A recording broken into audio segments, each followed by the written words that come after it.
ETF index mutual funds నేర్చుకుని stock మార్కెట్లో రాణించాలనుకుంటున్నారా? వెంటనే ఈ నెంబర్కి కాల్ చేయండి.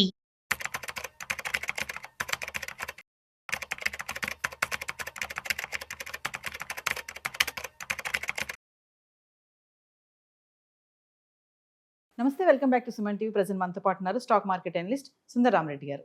నమస్తే సార్. నమస్తే మ్యామ్. సార్, ప్రజెంట్ మార్కెట్ చూసుకుంటే కొంచెం కరెక్షన్స్లో కనబడుతుంది కదా, మరి ఇలానే ఉంటే రికవరీ టైం ఎంతవరకు ఉంటుందంటారు? మరి ఇలాంటి టైంలో ఇన్వెస్టర్స్కి ఎలా ఎఫెక్ట్ అవుతుంది ఈ మార్కెట్ కరెక్షన్స్ అనేది? మార్కెట్లో కరెక్షన్స్ అనేది నిరంతరం వస్తూనే ఉంటాయండి. మనం 10 years సైకిల్ తీసుకున్నాం అనుకోండి, ఖచ్చితంగా ఒక 2 times జరుగుతాయి. ఎవ్రీ ఇయర్ 20% పట్టడం మామూలు విషయం. డెకెడ్కి ఒకసారి ఒక 30 to 50% పట్టడం మామూలు విషయం. And with in the 3 years కల్లా రికవరీ బాగుంటుంది మళ్ళీ ఎప్పుడైనా. సో పడ్డంత స్పీడ్గా మళ్ళీ రికవరీ ఉంటుంది.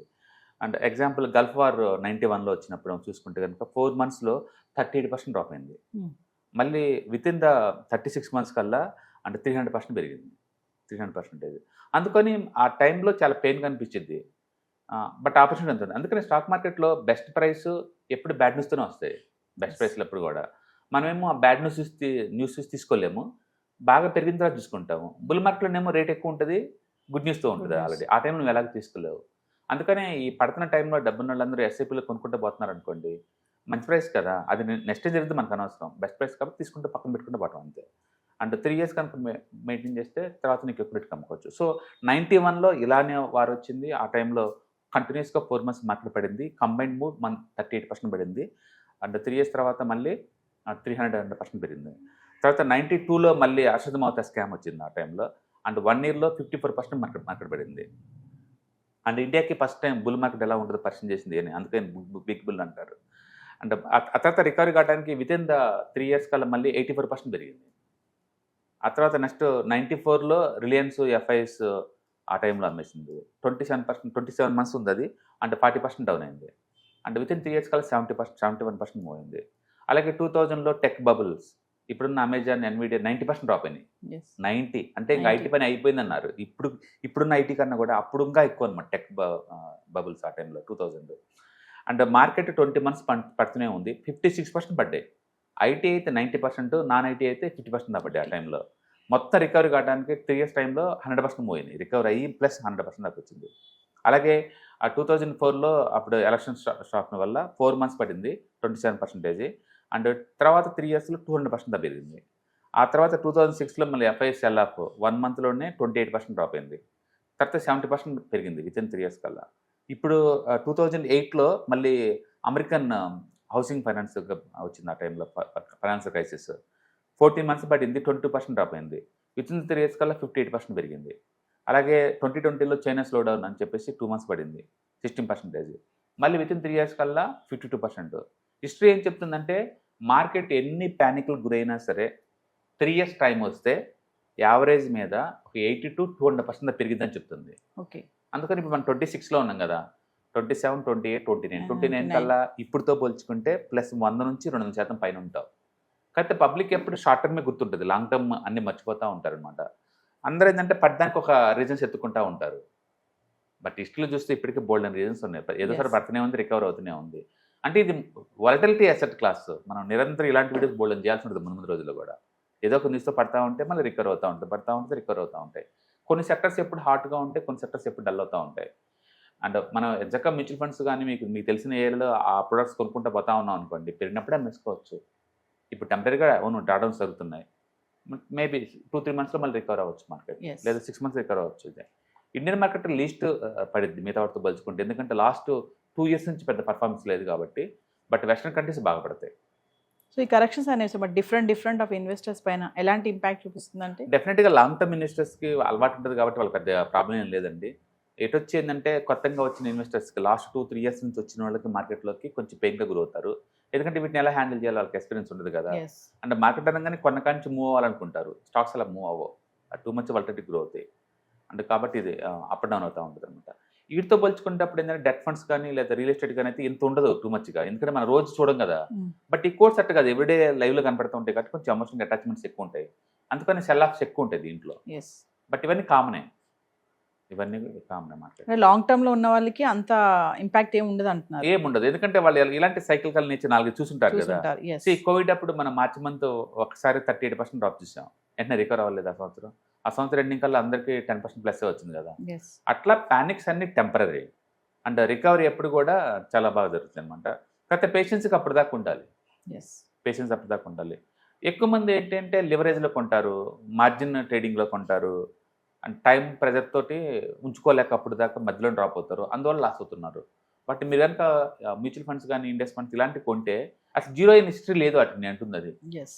వాటికి ఏం జీరో అవుతుంది, ఎక్కడ జీరో అవుతుంది చెప్పండి. అంటే ఇప్పుడు వచ్చే కరెక్షన్స్ అన్ని కూడా టెంపరీ అనుకోవచ్చు అంటారు అయితే. ప్రతిదీ టెంపరీ. ఎందుకంటే ఇప్పుడు మార్కెట్ కొలాప్స్ అయ్యేంత బ్యాడ్ న్యూస్ ఏం జరుగుతుంది. ఇప్పుడు ఇండియన్ జీడిపి గురించి ఎంత తగ్గుతుంది, అది చాలా పైన ఉంటుంది. అండ్ ట్యాక్స్ కలెక్షన్ తగ్గుతుంది గవర్నమెంట్కి, అది కూడా తగ్గట్లేదు. మంత్లీ జిఎస్టీ కలెక్షన్ 2 lakhs దాటుతున్నాయి. అండ్ అందరూ ఇన్కమ్ ట్యాక్స్ ఫైల్ చేసే వాళ్ళు ఎక్కువ అవుతున్నారు సంవత్సరానికి. ఏమి నెగిటివ్ ఉంది ఇక్కడ? ఒక అసెట్ క్లాస్ ఈక్విటీ ఒకటే అప్ అండ్ డౌన్ అవుతుంది అంతే కదా. గోల్డ్ ఏమైనా తగ్గుతుందా, సిల్వర్ ఏమైనా తగ్గుతుందా, పెట్రోల్ ఏమైనా తగ్గుతుందా? అట్లేం లేదు, ప్రతి అసెట్ ఎంతకంత మూవ్ అవుతుంది. Yes. బట్ ప్రతి అసెట్కి ఆ నేచర్ ఉంటుంది కాబట్టి అప్ అండ్ డౌన్ అవ్వటం ప్రస్తుతానికి ఇది అవుతుంది అంతే. ఇది ఫ్రీక్వెన్సీగా అవుతుంది మిగతా వాటితో పోల్చుకుంటే.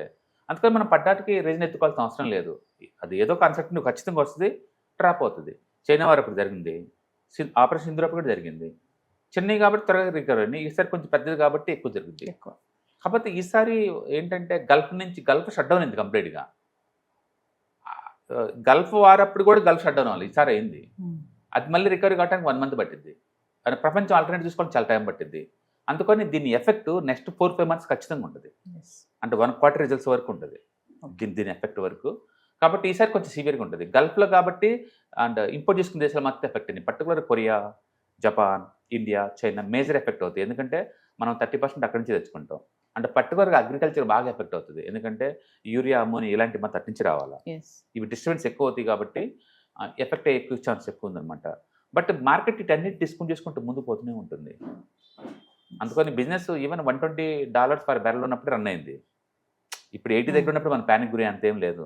ఆ బిజినెస్ అప్పుడు కూడా రన్ అయింది, అప్పుడు ప్రాఫిట్ వచ్చేసింది. నేను చెప్పాలంటే ఆయిల్ ప్రైస్ పెరగడానికి స్టాక్ మార్కెట్ ప్రాఫిట్కి డైరెక్ట్ నువ్వు లింక్ చెప్పలేము. ఎందుకంటే ప్రతి బిజినెస్ కూడా వాళ్ళు రా మెటీరియల్ హెడ్జింగ్ అని చేసుకుంటారు, లేదా రా మెటీరియల్ని కస్టమర్ కన్నా పాస్ చేస్తా పోద్ది. అంతేగాని లాస్ట్లో భరించుకుంటూ వాళ్ళు ట్రేడ్ ఎవరు ఇన్వెస్ట్ చేయరు కదా. అందుకని లాంగ్ టర్మ్లో అన్ని డిస్కౌంట్ చేసుకుంటూ ముందు పోతూనే ఉంటాయండి. కాబట్టి don't worry about the thing. These are all temporary. And పడతా ఉంటే రికవర్ అవుతా ఉంటే ముందు పోతూ ఉంటాయి. కాకపోతే కొంచెం అన్ఎక్స్పెక్టెడ్గా వచ్చింది కాబట్టి ఎక్కువ లాంగ్ పెయిన్ భరించాల్సి వస్తుంది అంతే. అందుకని లివరేజ్ లేకుండా అండ్ మ్యూచువల్ ఫండ్స్ ETF తీసుకున్న వాళ్ళు పెయిన్గా గురవాల్సిన అవసరం లేదు. అందుకే నేను ఎప్పుడు multi asset allocation funds recommend చేస్తాను. ఎందుకంటే అవి బ్యాలెన్స్ వేలో ఉంటే ఇంత టూ మచ్ పడవన్నమాట. Those are best one for volatility tolerate చేసుకోలేరు అనే వాళ్ళందరికీ.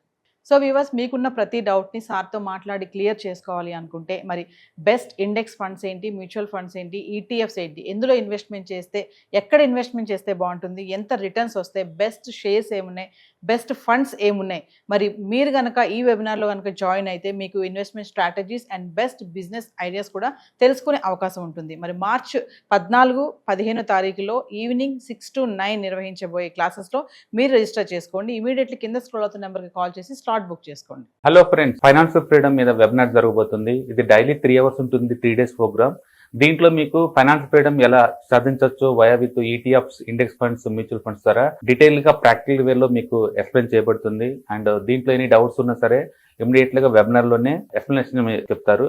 అండ్ అలాగే మ్యూచువల్ ఫండ్స్ ఎగ్జామ్స్ ఎవరైనా రాద్దాం అనుకున్నా సరే, మ్యూచువల్ ఫండ్ డిస్ట్రిబ్యూటర్ గా మీరు సెటిల్ అవ్వాలన్నా సరే ఎలా చేయొచ్చు, వాటికి సంబంధించిన డీటెయిల్ ఎడ్యుకేషనల్ వివరాలు మొత్తం కూడా ఈ ప్రోగ్రామ్ లో డీటెయిల్ గా చెప్పబడుతుంది. కాబట్టి ఎవరైనా సరే ఈ వాలటిలిటీ ఉన్న ఈ స్టాక్ మార్కెట్ లో స్టేబుల్ గా ఉండి అండ్ మంచి returns via with ETFs, index funds, mutual fund ద్వారా ఎలా సంపాదించవచ్చు, ఎందుకు ఇవి ఇంపార్టెంట్, ఫైనాన్స్ ఫ్రీడమ్ కి ఎలా ఉపయోగపడతాయో ఇవన్నీ కూడా డీటెయిల్ గా ఎక్స్ప్లెయిన్ చేయబడుతుంది. కాబట్టి ఎవరైనా ఇంట్రెస్ట్ ఉన్న పార్టిసిపెంట్స్ అందరూ కూడా ఈ అవకాశాన్ని వినియోగించవలసిందిగా కోరుతున్నాను. Thank you.